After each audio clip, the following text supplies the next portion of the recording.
breathe came from trees, but what if we no longer have trees in our planet? Can we survive? Pollution in the air causes diseases, and most of the dangerous gases was absorbed by trees. But why are we humans keep on destroying forests in order to develop factories that produces harmful chemicals and gases? I also want to address the pollution of water bodies. 3 billion people rely on wild caught and farm seafood as a significant source of animal protein.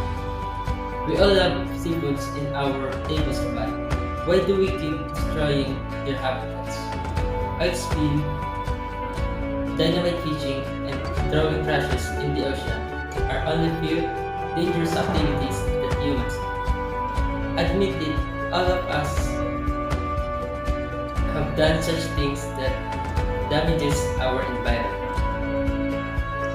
The environment is our home, and it is essential that we take care of it for the sake of our future generations. It provides us with everything we need to live and thrive, from the air we breathe to the water we drink and the food we eat.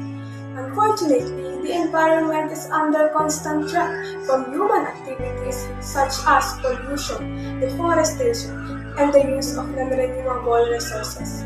And we must act now to preserve and protect the environment. We can start by reducing our carbon footprint through simple actions such as turning off lights when we leave a room, using public transportation or carpooling, and reducing our consumption of heat.